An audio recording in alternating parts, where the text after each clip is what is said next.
Well, thank you very much for coming to our panel. We're very glad to have the opportunity and would like to thank Wake Forest for organizing the conference and allowing us to organize the panel. Because we only focus panel now. So today, our topic is going to be on translating poetry or poetry translation, and we have four presenters. The first one, we have Emily Eichel, and her topic is Maria sobre. My Spanish is very bad. So wonder on wonder, non-human focus, non-human focus in translating echo poetry. So Emily is currently a PhD candidate in the Translation Research and Instruction program at Binghamton University and studying the effects of echo translation on language and our relationship with nature. She holds a European Master's Specialized Translation from the Catholic University of Leuven, Antwerp campus, and a BA in Modern Foreign Languages from James Madison University. Emily is also a lecturer in Spanish at Loyola University, Maryland, and has had poems, prose, and a children's play published in the Voices Project of the World Plays, the Boiler Journal, and others. Her interests include ecological poetry, ecofeminism, and the use of translation in fantasy literature and foraging. Now, let's welcome Emily for her presentation. Thank you so much, Dr. Song. I'm so excited to be here. I'm doing this presentation as a bilingual reading. So I'll give a brief introduction and then share the poems and the translations themselves. So I'm going to share screen now.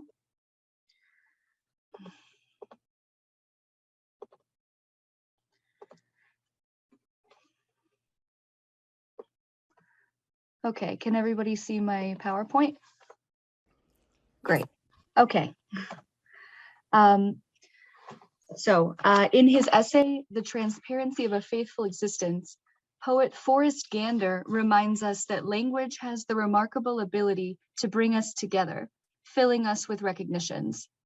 Thinking about translation's capacity to make cultures, literatures accessible to each other, it becomes clear that the translator can enable or hinder these recognitions. Lawrence Venuti has laid out how the translator can either take a more domesticating attitude, which subsumes the source language and culture to target expectation, or a more foreignizing one, which highlights the source language and culture. In the Anthropocene, this choice has particular resonance for texts dealing with ecology, with the natural world, and with non-human natural elements, because those elements cannot communicate with any language formally recognized as such by humans. Recognition between us and non-humans is thus a particular challenge. One type of ecological writing, notable for its insistence on recognition of the natural world, is eco-poetry, a type of nature poetry originating in the United States, whose purpose, according to American eco-poets, is to adopt an eco-frame. This eco-frame brings into our consciousness the often ignored environmental destruction of non-human nature, such as animals, plants, and non-living things. Eco-poetry does this through subject matter, environmentalist messaging, and techniques like alliteration, refrain, repetition, and enjambment. Features which pose unique translation conundrums in addition to typical concerns around cultural and linguistic differences. When the concept of eco-poetics is seen through a trans-Pacific lens, this human non-human recognition becomes even more consequential. Cecilia Huang, who currently focuses on the Anthropocene and Trans-Pacific literature, believes eco-poetics deconstructs the Western human non-human division through a focus on Pacific indigenous communities' mutual ecologies with animals and the environment. Rhythm and rhyme reveal these relationships in the writing she analyzes. The Guamanian poet Craig Santos Perez, who works in a variety of media, was recently featured on an episode of the Experiment podcast series on spam, reading one of his meditations about the lunch meat. His scholarship on the poetry of Celia T. Perez views eco-poetics as a way to integrate bilingualism with poetic devices to reclaim the Guamanian indigenous relationship with nature, and to decolonize a people repeatedly colonized, first by Spanish, which altered Chamorro structure and vocabulary, then by English, which the US declared the official language in 1898. As we can see from his work on spam and his poetry on the achiote plant, this colonization extended beyond language to culinary and other traditions. Given that the definition of ecopoetics is so wide-ranging and translation of ecopoetics has a wide variety of possible choices, I posit that this environmental recognition is a feature of translating eco-poetry because the translator adopts that eco-frame. Further, the way eco-poetry is translated emphasizes non-human connection with a greater awareness of non-human ecologies than is traditional in Western translation practice. This facilitates rethinking cultural and intercultural concepts of translation's role in communicating the natural world. I propose to share my own contrasting experimental translations of the eco-poetry of Spanish poet, translator, and scholar Jorge Reichman into English. My two contrasting translations of each of Reichman's poems will, on the one hand, emphasize his human message, and on the other, emphasize the non-human over the human presence. The goals of this multilingual reading include exploring how translation helps us recognize the presence and agency of the often obscured non-human other, and speculating on what this recognition means for the translator's own agency in communicating the non-human between cultures in the Anthropocene. All the poems in this bilingual reading come from Reichman's chapter in the 2014 environmental poetry anthology El Consumo de lo que Somos, literally translated as The Consumption of What We Are. I will read each poem in Spanish, then my first more literal and domesticating translation of each into English, then my second translation of each, which tries to translate in a way that enables greater recognition of non-human nature. All the italics are mine. The first poem in this reading is Ahí sobre esta tierra, literally there on this land. In the first translation, I use a more literal technique. In the second, I highlight the non-human by shifting the human elements to passive voice and giving a bird more agency in its song. This is the Spanish. Cuidad la fachada de una casa, como el cutis de una mujer hermosa. Cuidar estas humildes charcas y humedales, como la herencia que de tus padres recibiste. Cuidar los campos de cultivo, como la fragilidad de tu propio cuerpo. Cuidar la producción limpia de esa industria, como la salud de tus hijos. Cuidar la paz como el trino del pájaro regalado. Cuidar la verdad como la verdad. Cuidar el mundo porque es maravilla sobre maravilla y no hay otro. This is the first translation. On the left, care for the facade of the house like the skin on the face of a beautiful woman. Care for these humble ponds and wetlands like the inheritance that you received from your parents. Care for the farmlands like the fragility of your own body. Care for clean production from that industry like the health of your children. Care for peace like the trill of the bird given. Care for truth like truth. Care for the world because it is wonder on wonder and there is no other. This is the second. The facade of the house cared for like the skin on the face of a beautiful woman. These humble ponds and wetlands cared for like the inheritance received from your parents. The farmlands cared for like the fragility of your own body. Clean production from that industry cared about like the health of your children. Peace cared for like the trill given by the bird. Truth cared for like truth. The world cared for because it is wonder on wonder and there is no other. The second poem, Yo celebro, literally I celebrate or I'm celebrating, because the present indicative can have both meanings in Spanish, can be considered Reichman's rebuke of himself and anyone else who ignores the consequences of climate change in favor of more pleasant things. The speaker describes his celebration as people, animals, and plants, both known and unknown to him, languish and die. As with Ahí sobre esta tierra, my first translation is more literal, although I have introduced line breaks to emphasize the word die because it lacks the same resonance as in Spanish without Regnan's alliterations. My second translation relies on syntax changes and the more immediate use of the Spanish present indicative tense to foreground these suffering beings over the speaker's song. Yo celebro. Canto mientras mi jardín se agosta. Canto mientras agonizan mis animales, mis padres y mis hijos. Canto mientras mueren mares que no he navegado, selvas que no he hollado, ciudades que no he conocido. Canto con mi dulce cósmica expansiva carráspera de cadáver más brillante. This is the first translation on the left. I celebrate. I sing while my garden parches. I sing while my animals, my parents, and my children die. I sing while oceans have not navigated, forests I have not trod, cities I have not met die. I sing with the sweet, cosmic, expansive hoarseness of my brighter corpse.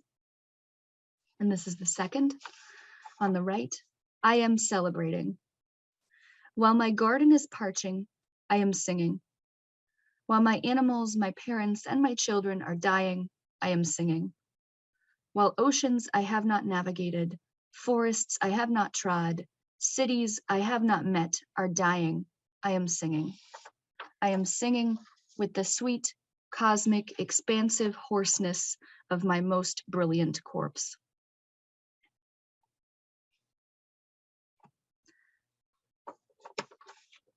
The third poem for this reading, Propuesta Civilizatoria, can be literally translated as civilizing proposal.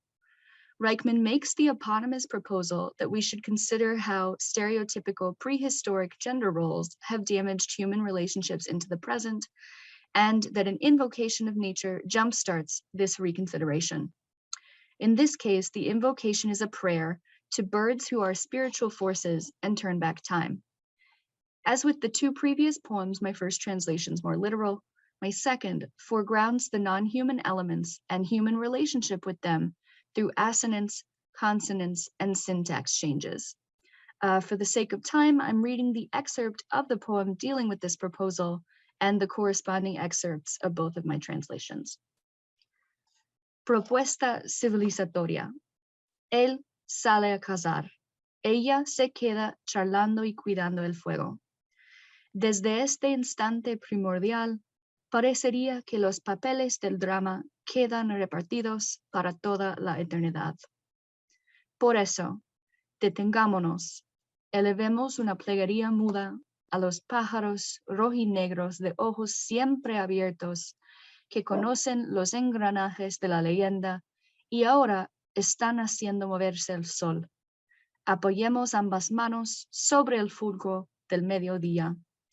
Y si en el momento siguiente él vuelve, deja caer las armas, ofrece un buche de licor, conversan, se retiran para amarse larga y parsimoniosamente y salen luego juntos a recoger hojas y frutos. This is my first translation on the left. He leaves to hunt. She stays chatting and tending the fire. From that primordial instant, it would seem that the roles in the drama remain distributed for all eternity. Let us stop, raise a mute prayer to the red-black birds with always open eyes that know the inner workings of the legend and are now making the sun move. Rest both hands on the fulcrum of noon. What if, in the next moment, he returns, lets his weapons fall, offers a mouthful of liqueur, they converse, retire to love long and unhurriedly, and later leave together to collect leaves and fruits. And this is the second on the right. He leaves to hunt. She stays to chat and tend the fire. From that primordial instant, it would seem that the roles in the drama have been determined for all eternity. Let us stop, raise a mute appeal to the red-black birds with always open eyes who know the legend's inner workings and are now making the sun move. Brace both hands on the fulcrum of noon. What if, in the next moment, he returns, lets fall his weapons, offers a mouthful of liqueur, they converse, retire to love long and languidly, and later leave together to gather leaves and fruits. The poems I've read today are only a sampling of my work on Reichman so far, and the beginning of my thinking about what translating eco-poetry reveals about the human relationship with nature, and the translator's agency in shaping this relationship. When viewed through a trans-Pacific lens like Santos Perez's or Huang's, it becomes clear that this relationship is as important in reading and translating the texts as are poetic devices.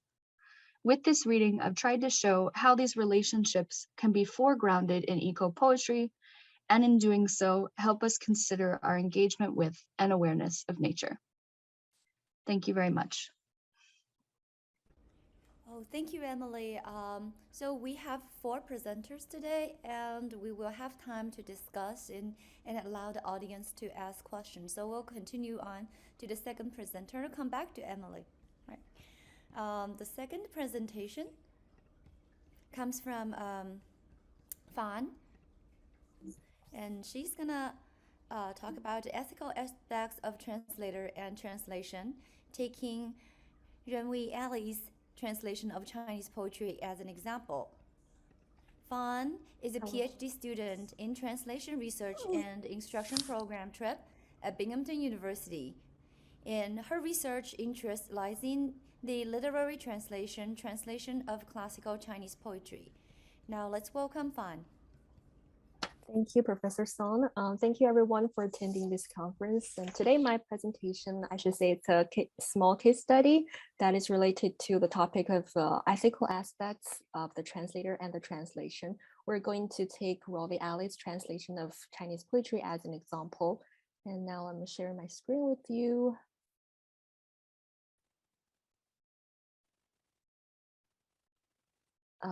Can you see that? Yes, the topic is here ethical aspects of the translator and the translation.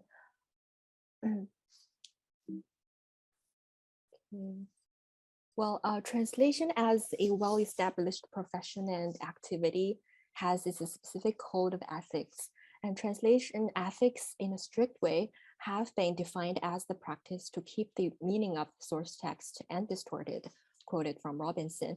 In traditional views, an ethical translation must be faithful to the source text, and the translator must accept their position of invisible subservience and practice fidelity.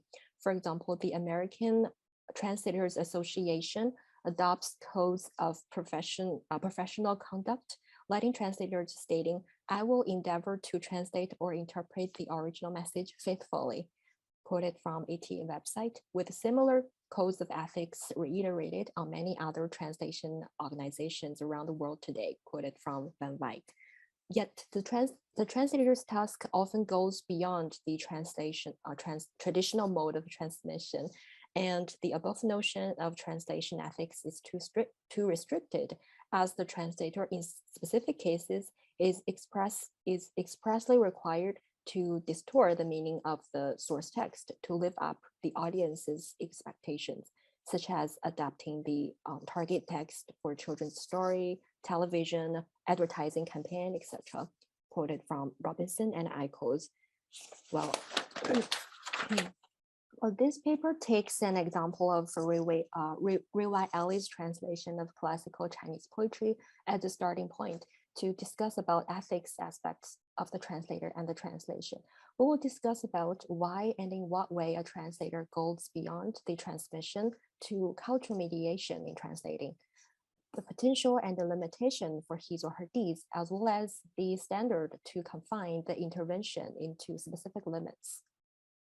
Well, traditional ethical aspects, an example, poetry translation is believed to offer more agency for translators as it requires more effort of linguistic and cultural mediation. In poetry translation, usually the meaning of the words is modified, changed, or extended through the figures of speech, such as metaphor, or meaning of the words is enlarged based on context in which the words are used. The translator is given more agency to interpret a poetic text in his or her approach, and every individual translator would produce his or her unique translation versions that often goes beyond or being unfaithful against the original text to various degrees. Here is an example of the classical Chinese poem Yu Jie Yuan, Jade Steps Grievance, by the renowned town poet Li Bai, with my literal translation, the word-for-word version. 玉阶院，玉阶生白露，夜久青楼啊，却下水晶帘，玲珑望秋月。This translation provided to the right is only a literal word-for-word version of this poem, Jade Step Grievance. Jade steps grow white dews. Night long silk stockings. Already draw crystal curtain. Bright gaze autumn moon. The meaning of the words is actually much richer and culturally connotative than this, say, word for word interpretation. For example, this jade is a precious stone suggesting beauty, purity, and virtue in Chinese culture. So the jade steps, silk stockings, and crystal curtain imply that the persona comes from a royal family or a rich family. And the white dew with the word night suggests the time of the saying, as white dew, Bai Lu, is the name of one of the 24 solar terms in traditional Chinese calendar that matches astronomical events or signifies natural phenomena. The white dew hereby connotes that the time setting is in September and the weather begins to turn cool and cold. The autumn moon in the last line also echoes with the white dew in the first line to suggest the weather of the same, while the sound of crystal curtain creates an acoustic beauty for the poem. There's no word in the entire poem to express the grievance of the persona, yet the audience could imagine the persona's state of mind from the images in the saying presented. And in terms of the form, one remarkable feature of the original is its brevity in adopting four lines pattern and 5 characters in each line, and the absence of the personal pronoun. Another distinct characteristic of Chinese poems is believed to create an implicitness and vagueness for the readers, leaving room for imaginations. Now, now we bring the translation version of Riwai Ali, cited from Li Bai 200 selected poems, 1980, into the spotlight, together with Wei Lin Yi's version, which we regard as a more literal translation version in our analysis here. On the jade steps in front of her room in the night, she stands with the dew wetting her socks, so that she goes back into the house, pulling down the bright crystal string through which she gazes at the autumn moon. Yu Jie Yuan, upon the jade steps, white dews grow. It is late. God's stockings are dabbled. She lets down the crystal blind to watch glass clear the autumn moon. The translation of Ruwai Ali has added quite a lot of words against the original, as demonstrated in the underlined part, and as compared with William Yi's version, who provide a more literal or faithful version to the original. In Ali's translation, the 4 lines of the original are broken up and mixed up in creating a new narration. He adds a long clause so that she goes back to the house between the second and third line against the original. This regulative clause turns the 2 lines preceding it into a cause, rather than just a description as intended in the source text. He created a female persona in adding personal pronouns she and her in his translation, who stands in front of her room and then goes back to the house because her socks are wet, and pull down the screen and gaze at the moon. In short, the translation of Ali is a concrete narration of the film of persona with strict logical sequence. However, in the original poem, the logical sequence is not emphasized, rather a jump cut technique. A jump cut technique is widely used in Chinese poetry, as represented in this one, as Chinese poetry depicts the scene or landscape more than the narration. So the logical sequence is not much emphasized in the source text. As one would believe, the meaning of the literary text, especially that of a poetry, is various and depends much on the interpreter. Such an agency endowed to the translator would generate potentials of fresh and creative reinterpretation of the original poems, but sometimes has limitations in hindering audience's imagination and interpretations of the original. Elliott's translation breaks the form of the original and adds as much words as he thinks necessary to make the meaning and narration explicit, as demonstrated in his poem translations of On Jade Steps and this one too, Farewell of Friend, 宋友人, in our discussion. He translates the meaning of the poem so explicit, and in doing so, he has forsaken other possible meanings of the original text. In terms of traditional translation ethics, Riva Elliott's translation did not practice fidelity, in that his version, also, as we can see in this poem, the underlined part is very specific and detailed. This may be sometimes too specific or detailed for classical Chinese poems, when they lost the original senses and potential for interpretations. Ethics and limitations. One would ask if there is a reason or background behind Elliott's translation approach and activities, or he just translates with an innate style, or does his translation overstep the limitation of linguistic transfer, thus is viewed as unethical? And if so, why he is still taken as a recognized translator of Chinese poetry and his poems are considered valuable till today? An overview of Elliott's biographical details, one should discover that he has a deep involvement in Chinese politics. As a New Zealand-born writer and political activist, he arrived at Shanghai in 1927 and has been a permanent resident in China since then. A member of the Communist Party of China, CPC, he wrote a lot about 20th century China, especially the Communist Revolution, and he also translated numerous Chinese poems.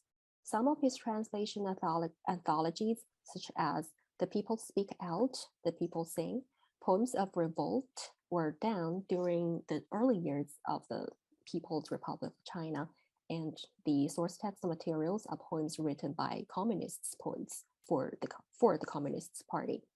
Moreover, the fact that he worked for the CPC and his works were published by the government may help to prove that his translation activity takes place in, or at least influenced by, an institutional setting and goes beyond merely linguistic and cultural mediation.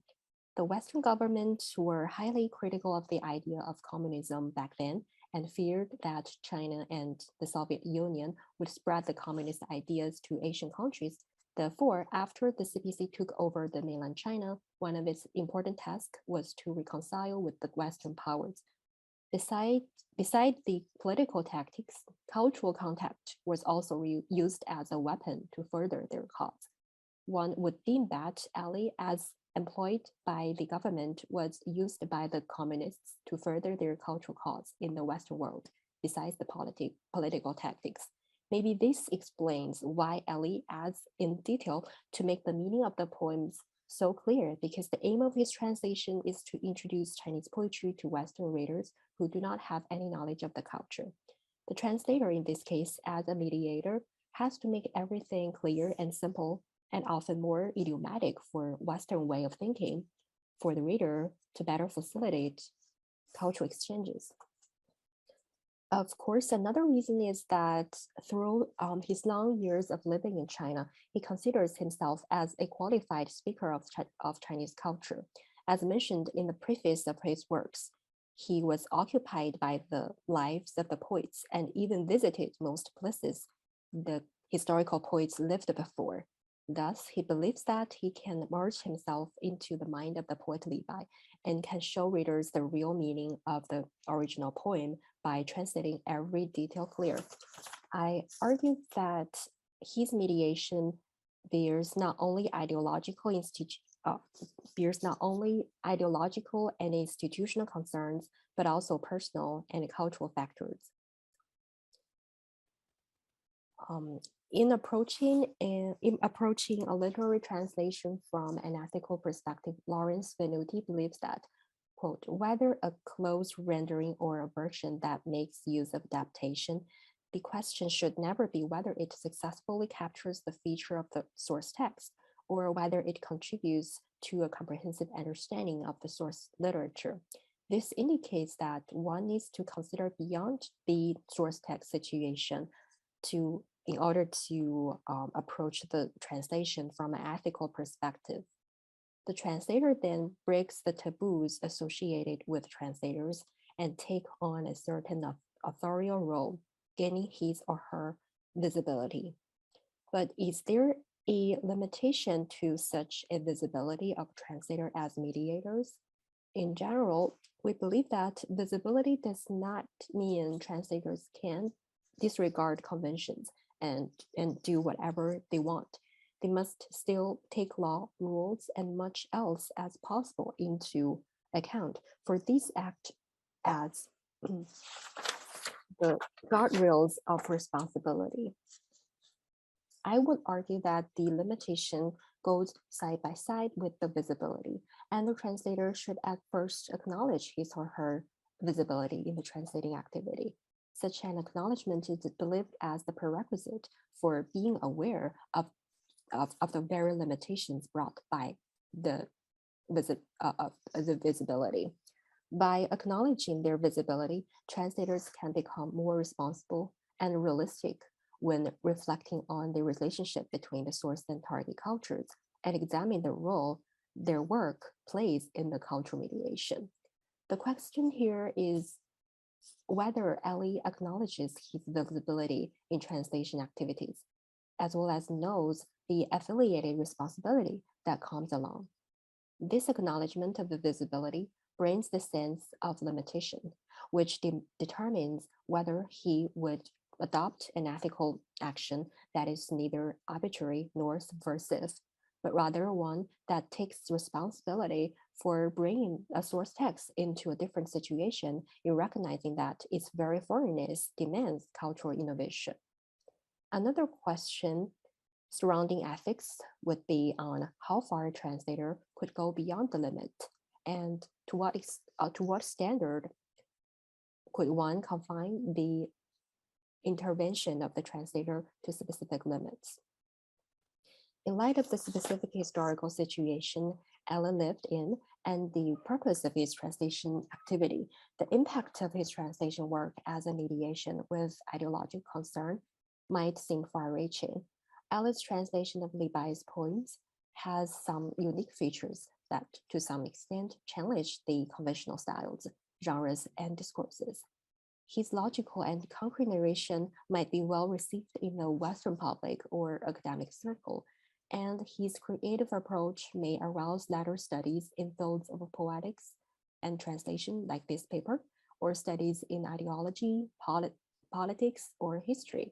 Hereby, I argue that the ethics of a translation and its translator should be evaluated according to the translation's impact, potential on cultural and social institutions in the receiving situation, according to whether it challenges the styles, genres, and discourses that have gained institutional authority, according to whether it stimulates innovative thinking, research, and writing.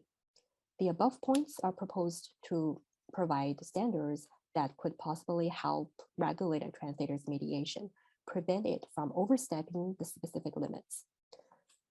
To conclude, in terms of ethics of the translator and translation, we hold that a translation should not be faulted merely for exhibiting features that are commonly called unethical, wholesale manipulation of the source text, ignorance of the source language, even plagiarism of other translations. We should instead examine the cultural and social conditions of the translation, considering whether the translator's mediation initiates an event creating new knowledge and values by supplying a lack that they indicate in those that are currently dominant in the receiving situation. Nonetheless, no mediation can be regarded as inherently valuable apart from its situation in a specific culture at a specific historical moment. Thank you, everyone. Thank you. Due to time restriction, we have to move on quickly.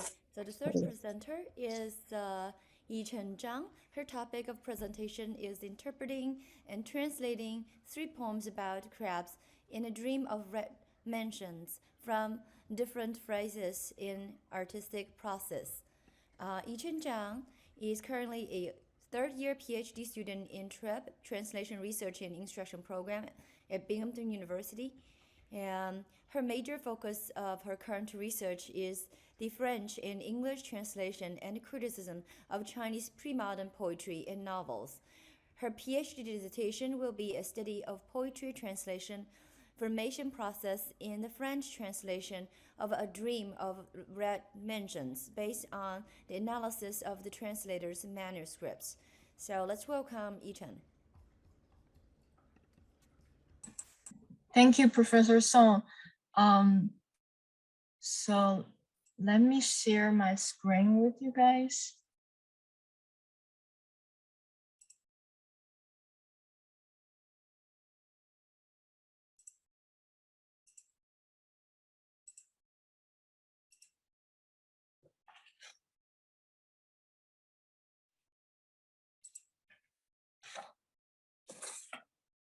So let's talk about food for a bit. So my topic of today's presentation is interpreting and translating 3 poems of crabs in A Dream of Red Mansions. So first of all, a very brief introduction of this novel and the author. So this novel, the first printed edition of this novel appeared in 1792, but it was widely circulated decades before that through manuscripts. And the author Cao Xueqing, to quote, the comment from a famous sinologist, Stephen Owen, made this comment about the author Cao Xueqing. If we put Cao Xueqing, the author of A Dream of Red Mansions, in the coordinates of world literature, its equivalence would be Shakespeare in English, Don Quixote in Spanish, and Proust and Balzac in French. This is from a French sinologist. That's his comment. And according to the Norton Anthology of World Literature 4th edition, volume D, of the world's great novels, perhaps only Don Quixote rivals The Story of Stone, which is another English title of A Dream of Red Mansions, as the embodiment of a modern nation's cultural identity, much as the epic once embodied cultural identity in the ancient world. This is the author, Cao Xueqing. So why poetry? Although the synthesis of various genres, 文备重体, this characteristic in novels has come into our view as early as Tang Tales.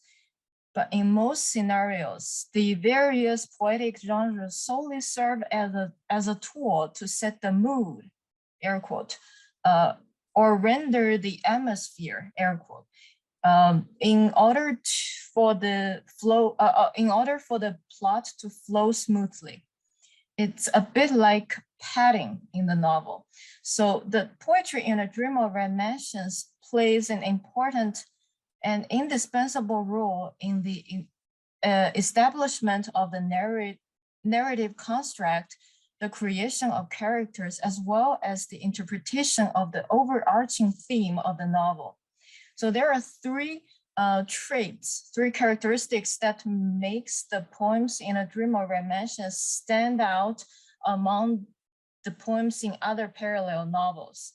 First of all, it's the prophetic nature of the poetry in A Dream of Red Mansions. So a fair amount of poems in A Dream of Red Mansions have prophecies hidden in them. It serves as a prediction of the ending of the novel, as well as the character's final destinies. The second characteristic is it contains the author's voice sometimes. So the poems are composed by one of the characters, but sometimes leaves traces of the ideology of the author. So it could either be the author deliberately borrowing his his characters to express his own ideology, or it is the author's Freudian slip. So the third characteristic, which is customization, which will be the focus of today's topic. So in Brief History of Chinese Novel, it's a book written by Lu Xun, 中国小说史略. So this scholar, this contemporary Chinese scholar, summarizes the trait of character building in A Dream of Red Mansions as depatternization. So 去脸谱化. So which this means in A Dream of Red Mansions, there's no hero, no villain, no 100% good character, no 100% bad character. So all of them are real with their virtues and things of a human being. And in that case, A Dream of Red Mansions breaks loose of the stereotyped writing in traditional Chinese novel. However, the poetry in this novel is like an unsung hero in this novel because it is depatternized as well. To quote another Chinese contemporary scholar's words, Mao Dun, the way the author designs the poems for his character is like tailoring the hat based on the actual measurement of one's head, 按头制貌. So they are custom made in different forms and styles according to characters' different temperament, ideology, and aesthetic values. These are the three air quote poets because they're fictional characters, but you know, in today's presentation, so 黛玉, 宝玉 and 宝钗. And the poems that I've selected here today to demonstrate this customization is from chapter 38. 黛玉 wins first place in Chrysanthemum Poetry Contest. 宝钗 composes a satire upon crabs. All right, here, let us look at the three poems one by one, accompanied by my own translation. So, Hymn to Crabs. 铁甲长歌死未忘，堆盘色相喜先尝。熬方嫩玉双双满，壳凸红纸块块香。多肉更怜清八足，助情谁劝我千商。对资佳品愁佳节，贵服清风菊带霜。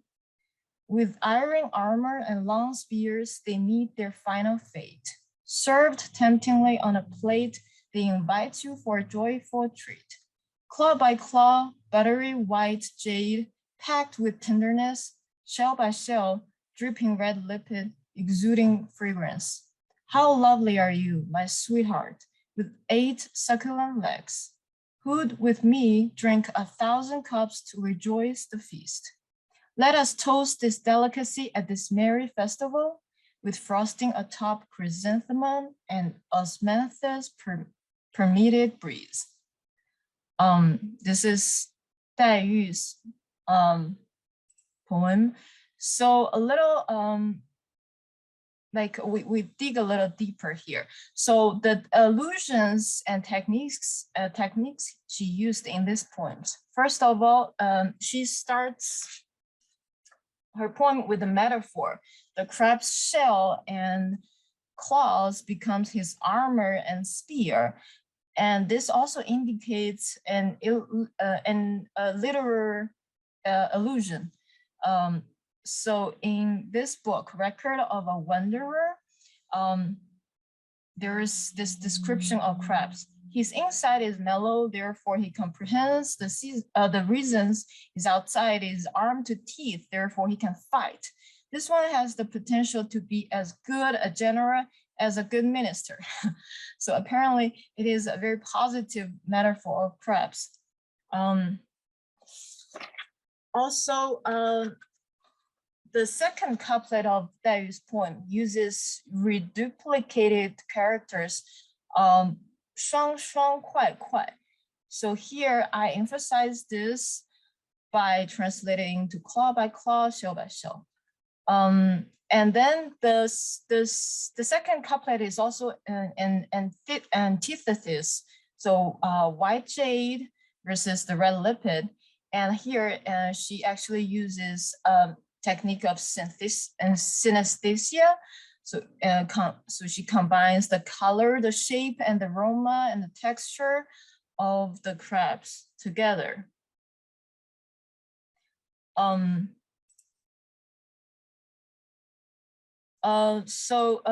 Another thing, in the third couplet, Dai Yu addresses intimately the crabs as qing. So it's like my love, my sweetheart, and continues to effusively describes the tastiness to a point that this frail beauty that we know Dai Yu is not very healthy. So she actually wants to drink 1,000 cups of wine. So it is a little bit a contrast to her usual temperament and character personality.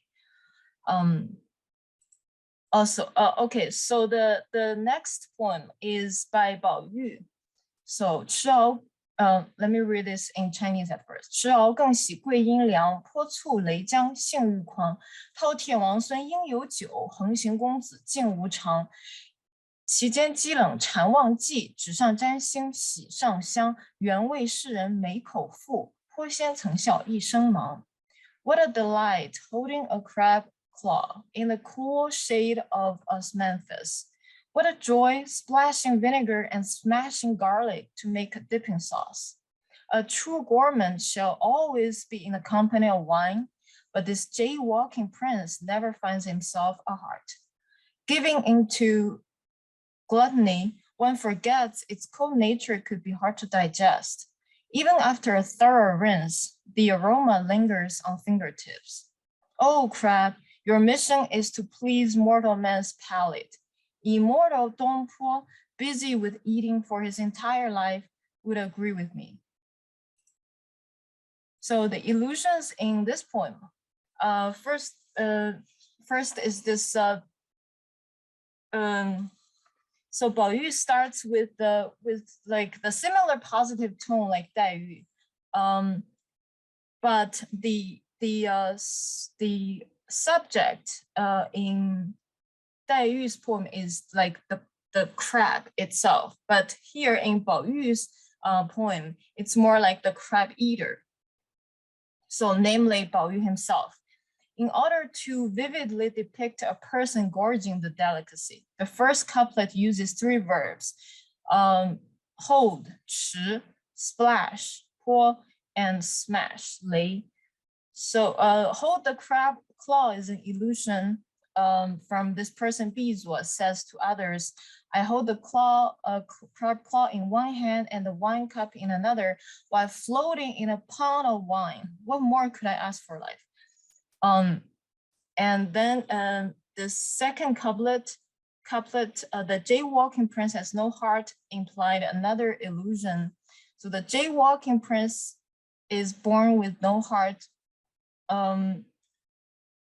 To better, this is like I have to update this translation, to better adjust the frost of late fall in rivers and lakes. So here we can see that the fact that crabs have no heart actually helps them to go through the cold weather in between autumn and winter. In the meantime, the jaywalking prince does not only refer to the crabs that cross sideways, it also is a manifesto of Bao Yu's own ideology. He, like the crabs, has no interest in the orthodox official Korea set by Confucianism. Therefore, he does not obey the social sanctioned rules. Bao Yu's effusive praise for crabs reminds us of the author's comment on him in a poem in chapter 3. So in chapter 3, Cao Xueqin, the author of this novel, writes a poem about the character of Bao Yu. Too dense to understand his duty, too stubborn to dedicate to his study, his acts outlandish, his nature eccentric, foolhardy in his eccentricity, could not care less of people's reproach and obligate. So this is, I have to admit, this is not my own translation. This is another British sinologist, David Hawkes, his translation, and I like it so much, so I put it here. So we can see the resemblance between the image of Bao Yu and the image of crabs. So in the last couplet, he said, he wrote, your mission is to please mortal man's palate. Immortal, don't go busy with eating for his whole life. Would agree with me. So this is another reference to a poem of Su Shi, another poet in Chinese history. So Su Shi writes, I mock myself busy with eating for my entire life. As I grow old, my official career grows barren. 自笑平生胃口忙，老来事业转荒唐. So this is actually echoing a nickname of Bao Yu. So Bao Chai actually give Bao Yu a nickname, Mr. Busy with Triviality. So it all echoes with this nickname. All right, so the last one is written by Bao Chai. 贵矮同音作举觞，长安咸口盼重阳。眼前道路无尽尾，皮里春秋空黑黄。久未敌星还用局，杏房积冷定须将。于今洛府成何意？乐府空余何属乡？ Sitting in aroma of osmanthus and shade of beech, diners raise cups. Mouth watering, they pie for the double nines to come. When alive, it crawls on a rampage, not caring about the latitude or longitude. Once caught, the hanky-panky in the shell all cooked, no matter its roe is yellow or black. Its reek can only be neutralized with chrysanthemum wine. Its cold nature must be negated by ginger roots. What is the point of all this crab, since now you are cooked in pot? On the moonlit bank only remains millet's aroma, and then I add why you are no longer there to kind of strengthenify the sarcasm. Yichen, yeah. Is it possible to finish in 3 minutes? Oh, okay. Sorry. All right. So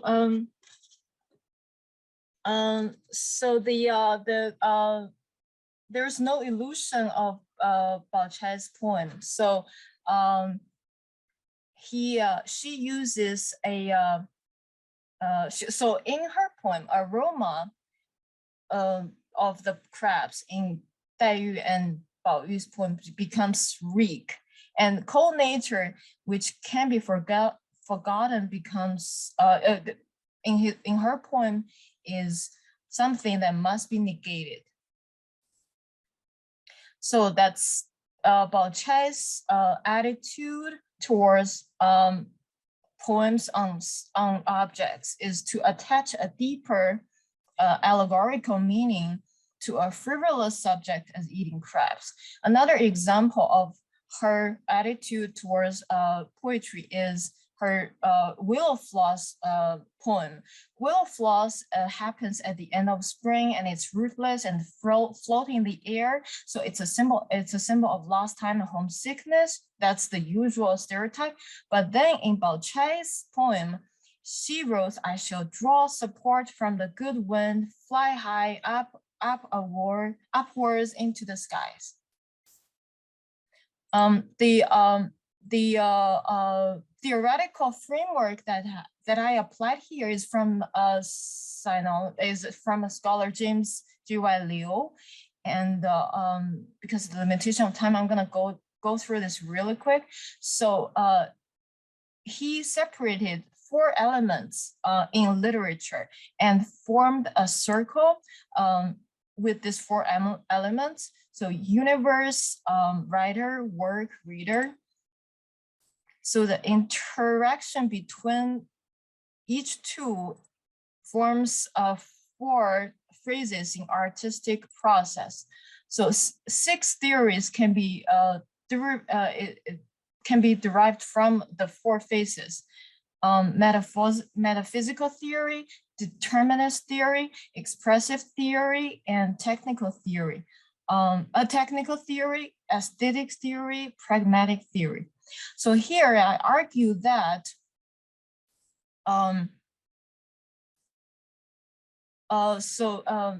so I argue that I'm gonna just go through, just ignore this part. So the attitude towards composing poetry from the 3 poets actually tells us which theories that they follow in composition. So Bao Yu considered composing poetry a serious business. And au contraire, the knowledge of civil service examination and Confucianism belongs to a ghastly crew of thievish, place-hunting career worms.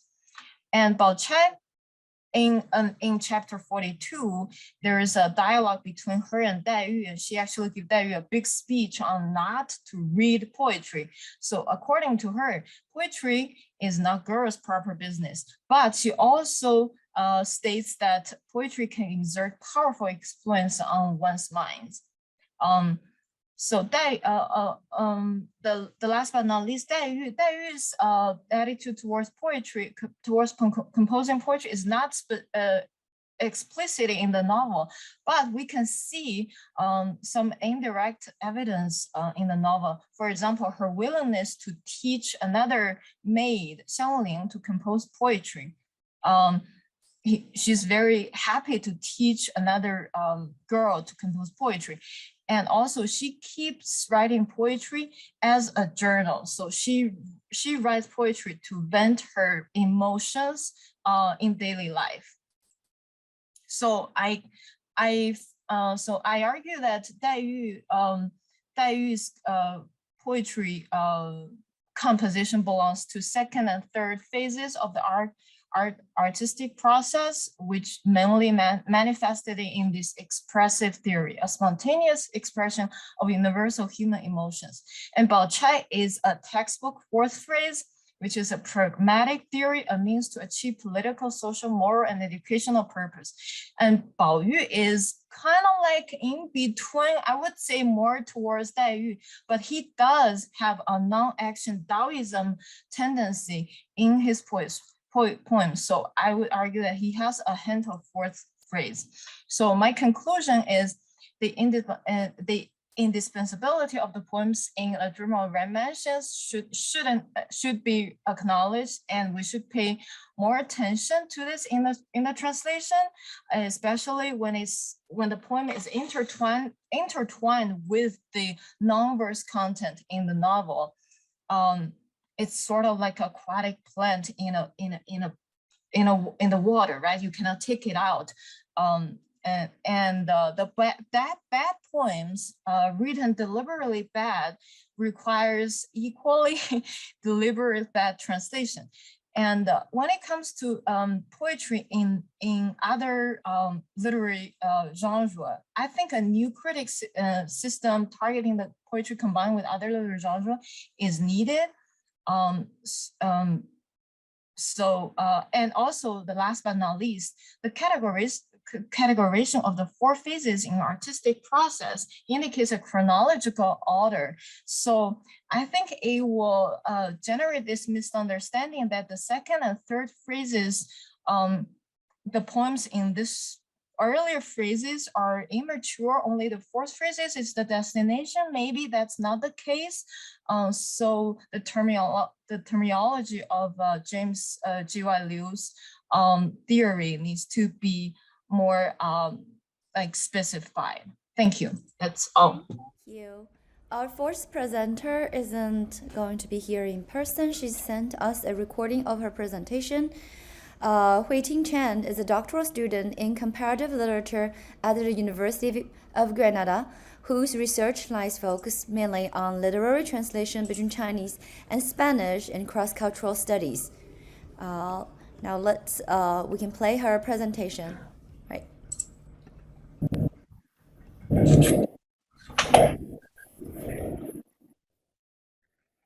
Hello everyone, my name is Huiting, and I'm a doctoral candidate at the University of Granada.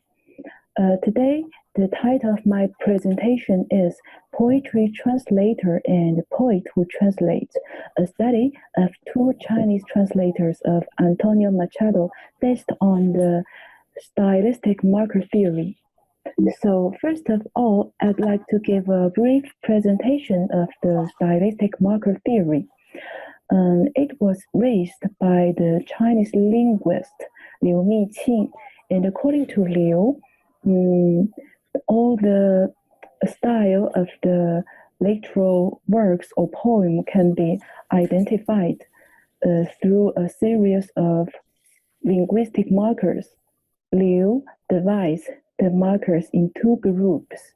One group is called form markers, which includes phonological markers, register markers, syntactical markers, lexical markers, and textual markers, markers of figures of speech, in total 6 categories. And the other group is non-form markers. This refers to the invisible figures of the literary work. Some psychological and emotional factors, for example, the preference of the author in terms of the selection of theme or the spirit of the author, or some internal essential values of the work, etc. And we have taken the two Chinese versions of Antonio Machado's poem as our study case, since they have aroused most discussion among the Chinese readers about which is the best translation. It's worth mentioning that this first Chinese version by Zhao Zhenjiang was published in 2017, and Zhao Zhenjiang is a Hispanist. While Huang Canran, the second Chinese version is translated by Huang Canran. He is a Chinese poet. So actually, this debate can be considered as a competition between a poetry translator and a poet who translates. And the Zhao Zhenjiang's version is a direct translation from the original Spanish version, while Huang Canran has translated the poems from the English version of Robert Blythe.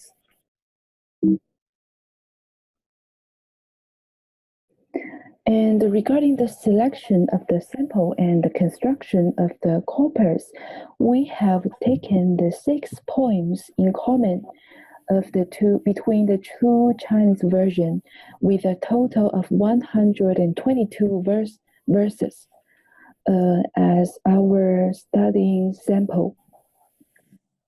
And we have used these programs to establish a bilingual corpus finally.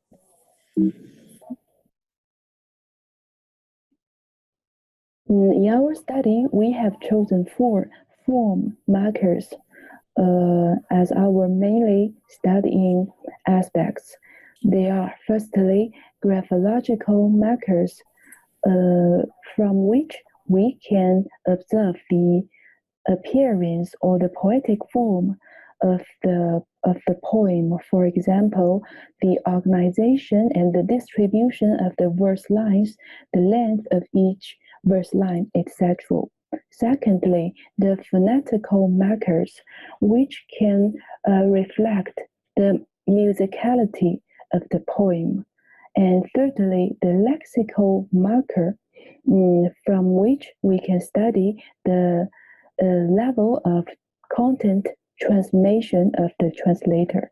That is to say, the fidelity and the accuracy of the translation. Has the translator applied some methods of extension or omission in his translation, and is there any mistranslation in the Chinese version? And finally, the grammatical markers help us to study the language style of each translator. Is he using a laconic or redundant language, or linguistically is he adopting a domesticating or foreignizing method? And we also have to be aware that one of the most outstanding characteristic of Antonio Machado is this Spanish poet has a laconic language style. So in the translation, the verse lines supposed to be short also. And this can be reflected in 2 categories of stylistic markers. One is the graphological markers. That is to say, if the translation has a laconic language style, the verse lines are supposed to be shorter and more concise. And also, it can be reflected in the grammatical markers. That means that unnecessary words have to be omitted as much as possible in the translation.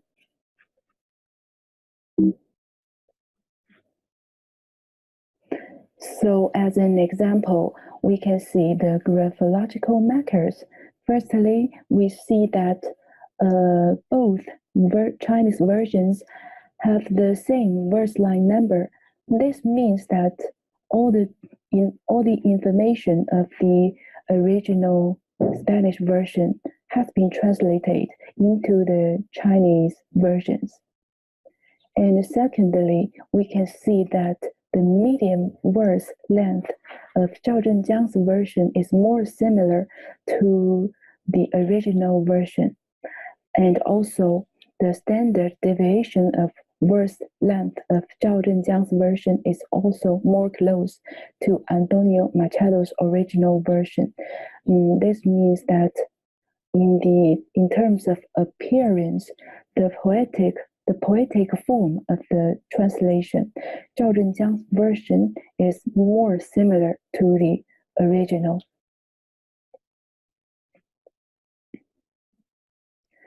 So in the item of length and distribution, we give Zhao Zhenjiang's version 1 point because it is more similar to the original Spanish version, while Huang Canran's verse lines are longer than the other 2 versions. So here we give him half points And we also have noticed that Zhao Zhenjiang in his translation has exchanged some order between two verse lines. He has done it basically for two reasons. The first is to make the translation sound more natural in Chinese, and second is in order to make rhyming verses. So in this item, Zhao gains half points, while Huang has followed strictly the original order. So he gains 1 point in this item. And to study the use of words, we turn to grammatical marks. This table shows the words in the two versions, classified according to grammatical categories. We note that in Huang Canran's version, there are more pronouns, classifiers, and conjunction words used. For example, here, Zhao Zhenjiang only has used 2 pronouns, while Huang has used 5 pronouns totally. Also, in Huang Canran's translation, he has used 因为 because, 和, 还, and. While in Zhao Zhenjiang's translation, he has omitted the conjunction words. And finally, Huang has also applied more classifiers in his translation, while Zhao has omitted the use of classifiers. So we take the use of pronouns as an example. We see that totally Huang has used 18 pronouns more than Zhao Zhenjiang. As we know, Chinese is a paratactic language. The same subject only needs to appear once in each sentence, while in English, the subject is not omitted in most cases.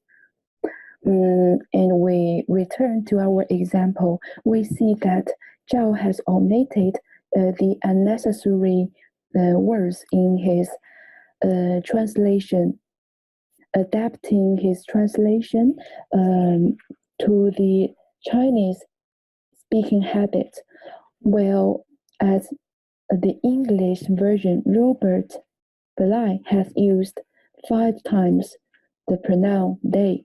In the translation of Huang Canran, he has also used 5 personal pronouns, they, 他们, and themselves, 自己.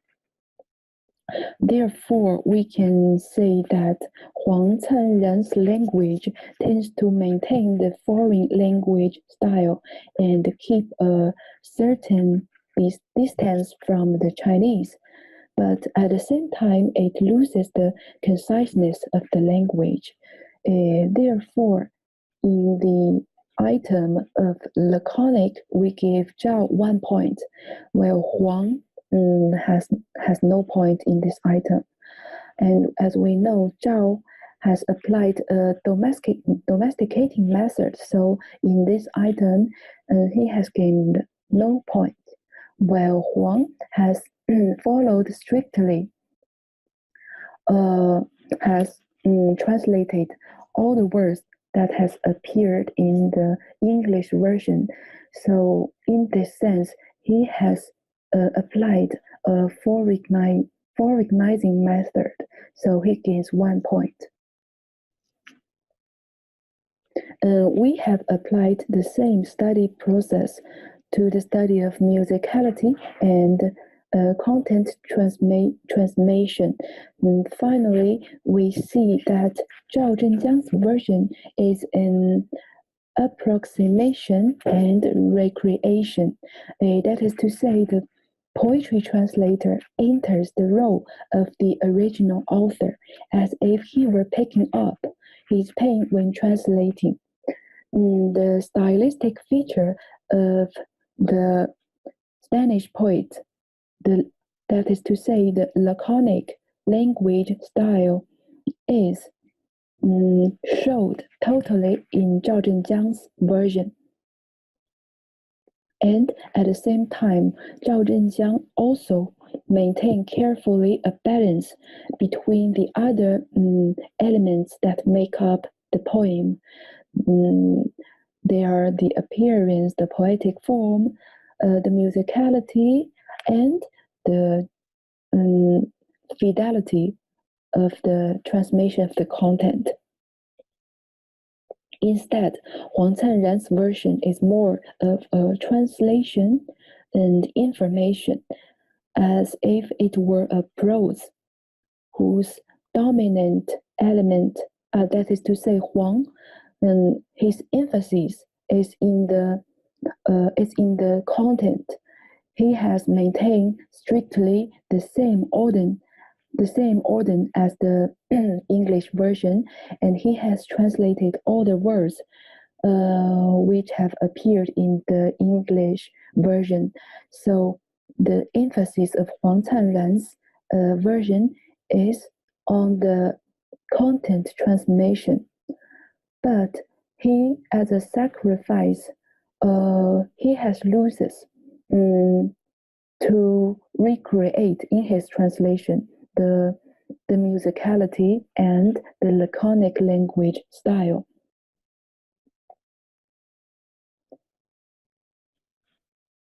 So if we say that Zhao's translation is catered to the taste, is oriented to cater to the taste of common and broader readers, the poems translated by Huang Canran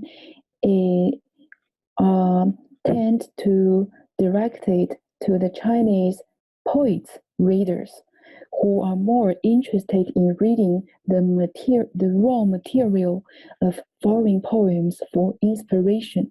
In this sense, both versions contribute to enriching the poetic universe of the Spanish poet and have succeeded in presenting a more complete image of Antonio Machado to Chinese readers as a whole. This is all my presentation, and thank you very much for your attention. For presentations, and I would like to open the floor to the audience here, and you can type your question in the chat, or we allow them to unmute themselves and ask questions?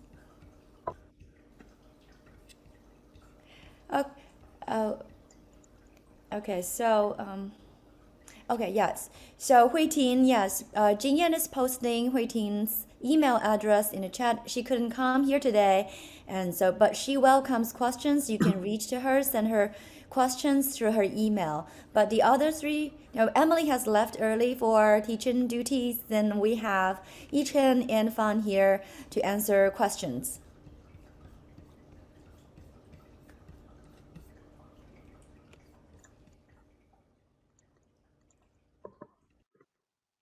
Hi, Professor Zhu has a question. Thank you. I don't really have a question, just a quick comment. I have a profound respect for people who choose to translate poems, because I don't have the courage to do it. This is really, really impressive. I remember years ago, I was reading Gu Hongmin's writing, some of his articles, and once he said, "Do not try to translate poems, because when you're translating them, you're hurting them." But it looks like you guys are doing a great job. Thank you, and congratulations. Thank you so much. Thank you. Yeah. Yichen or Fan, do you have a response? Yeah, I agree with Professor Zhu's comment on poetry translation. I almost gave up a few times. The translation that I presented today is actually my, I want to say 14th revision. So it is like a struggling with yourself, with the author. But I've enjoyed it. So yeah, that's I think it's safe to say on behalf of all the scholars who dedicated themselves to poetry translation that they actually enjoy the suffering. Yeah. Fan, do you have a response? Thank you, Professor Zhu. Also, actually, today I'm not presenting like my own my translation works, only some word-for-word translation for Yu Jie Yuan. But for my real dissertation, I'm also translating some poems. I think I have same feeling with Yi Chen. And yes, you have to have a lot of revisions until you reach out to the one that you are content by yourself, and also you can, like, if other people have questions, you can just define, okay, I made such revisions and why I made these revisions. Like, yeah, a lot of things to think about, especially when you're translating between Chinese and English, and the classical Chinese and English. There's like a lot of like language, like kind of barriers, and some difficulties in understanding between the two. Yeah. I left a quick comment there. Please don't give up, but keep up the good work, because we need young people like you to, like the rest of the team, to do this mission impossible. And I might think about it to do it when I'm getting a little bit older, when I have more time. But thank you so much for coming and for your wonderful presentations. Thank you for your kind comment. Thank you. I have plenty of opportunities to ask Yi-Chen and Fan more questions. So I would like to give the opportunities to the audience.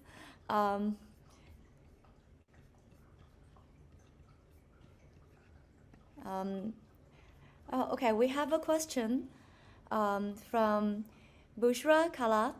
How do all presenters incorporate creative translation, Jacobson's words, without compromising the poet's visibility? Or do they think that translating poetry allows the translator more visibility? I think okay, it's my comments now. I heard Yang Fan said translating poetry is a particular kind of a translation that automatically gives translators more agency, right? So here's whether translators of poetry automatically have more visibility or more agency. The question for Yang Fan, because you said that. Well, yes, I did say that poetry translation is believed to offer more agency for translators, as it requires more efforts of linguistic and cultural mediation. Well, yeah. Do you like more visibility? I think that is because it's really different from like translating some general literary works. It has a lot of like special like meters, like rhymes and rhythms, like different images. And it gives lots of spaces for the translators to interpret all these things and to put it in your way. Yeah, that's actually, actually for me, it has lots of like, visibilities as you are doing something, you translate this way and that way. That's really kind of like obvious that you're making it in your own style. Yeah. So. But the poems were from Li Bo, right? One of the two biggest names in the world of Chinese poetry. Does that affect your answer? That you're looking at a leading scholar, leading translator's translation of the best poems in Chinese literary history. Does that affect your answer? Oh, what do you mean by like say? So your answer is yes, and then my question will be: you're not looking at any poems. You're looking at Li Bai's poem. Come on. Oh, that one. Yeah. Oh. That's the original poet status affect the degree of visibility or degree of agency the translators have, including Thank you. you. Yeah, thank you. Because that's really renowned one, and people may have some stereotyped like interpretation already. So yeah, maybe that will like restrict a little bit on the interpretations. Yeah, that will like restrict a little bit of the translator's visibility. So yeah, you have to like, interpret as the common way or the stereotyped way sometimes, right? But did James Liu said that you have the difference between the native speakers of classical Chinese or native speakers of classical Chinese poetry versus the non-native, and you have you versus Ali, who's not. Does that affect? Yeah. That's really like, yeah, that's affecting. Also, Li Bai's poems were passed down, been interpreted through history, and then to someone who's like you, who's read all the literary criticism about him, ancient and modern, versus Ali, who was foreign. At the beginning, at least, he was, right, and then he became more and more Chinese according to his own perception of his life in China. Right. I don't have an answer. I was just trying to bring all the thoughts. I have a bit of opinion. So that remind me of the another kind of categorization from James G.Y. Liu. So he divided all the translators of poetry into two categories. The first one is poet/translator. The second one is critic/translator. So I think in this case, the visibility can be more manifested when you are dealing with a poet translator, because you're talking about recreation of the original poem. But when it comes to critic translator, which is the category James G.Y. Liu consider himself to be, and also he thinks Stephen Owen, a lot of sinologists belongs to critic translator, this category. So when it comes to this, the visibility, relatively will be like lower than the poet translators. Yes. Well, thank you. And I think probably your answer is related to the fourth presentation. I really wish she were here, and she would be very happy to join the conversation, because her quantitative study sort of reviewed the contrast of two kinds of translators, right? So thank you very much. Again, thank you, Professor Zhu and all the Wake Forest team for making this happen, and we're really honored to be here, and more questions should be sent to the presenters, and I look forward to more opportunities for future discussions on poetry translation. Such a wonderful topic. Thank you all. Thank you all.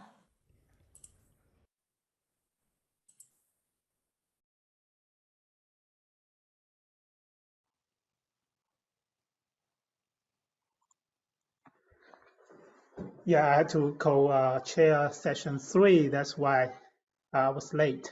But I still enjoyed the part of the discussion I heard. So this is amazing. And I look forward to more opportunities in the future. That if we have students who are interested in poetry translation, maybe we can collaborate in somehow, because we try to individualize the teaching to each student. Yes, and then thank you so much. And then we'll be probably interested in reading groups or co-teaching of courses and summer workshop. Yeah, thank you very much. I think, there are more opportunities for us, and between Wake Forest and Binghamton and also other schools. So thank you, Professor Zhu, for again organizing this and have us to share our views and our research, and that will stimulate more interest on the topic, right? Definitely.